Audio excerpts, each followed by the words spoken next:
Alla prima is sometimes referred to as the direct approach and relies pretty much on applying paint directly on the surface of board or canvas where you want it to go. The painting starts off using a single colour, something like burnt umber, to establish predominantly the drawing and the tonal areas.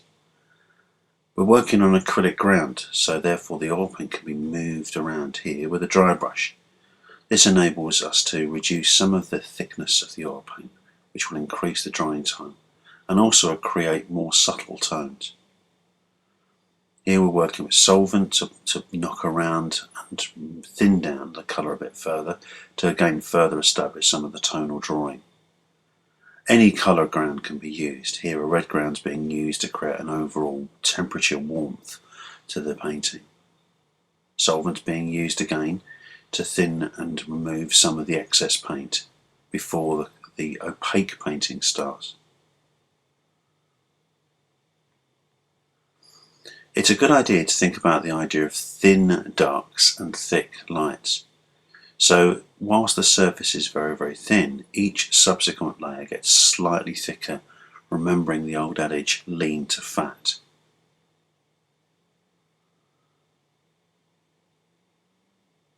It's a good idea to think about the head in terms of masses of light and dark rather than detail, trying to think across the form, using a squinting technique to get the overall sense of light and dark.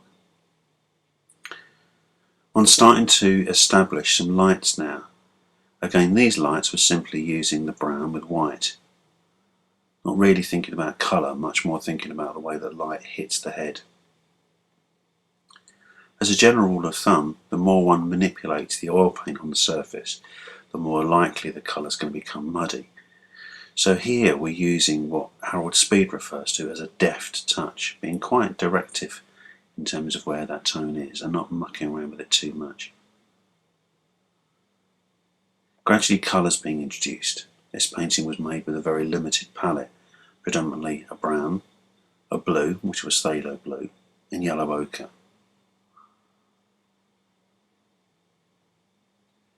Now we're starting to think about the half tones, the tones in between the lights and the darks, and also starting to think about some of the local colour and the temperature of that colour. With alla prima, one's relying on the fact that the paint surface underneath a colour is still wet, so colours are going to mix together, and this is referred to as a wet in wet technique.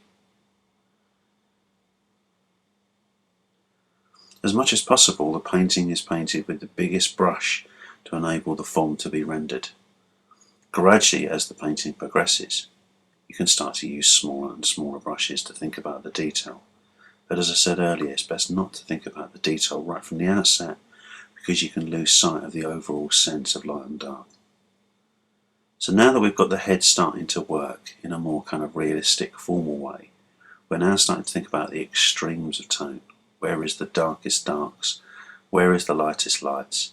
And also, more importantly, the head isn't just a head in isolation, it's surrounded by various different tonalities.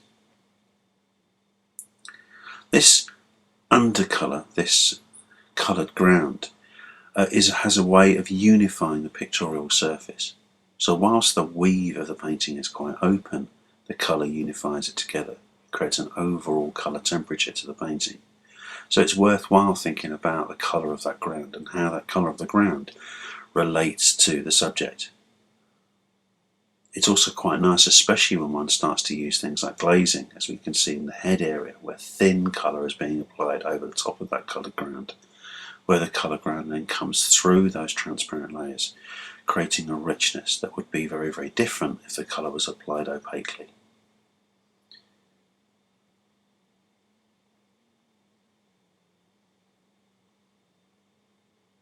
Now we're starting to block in the big areas of mass tone around the head.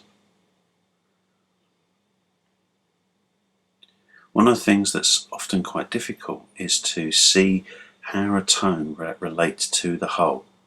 When one's working on a white ground, it's very difficult to make that decision, but when one works on a coloured ground, it's much easier to see a tone against the surrounding colour. And again, the tones on the head are now being seen against the various darks surrounding the head.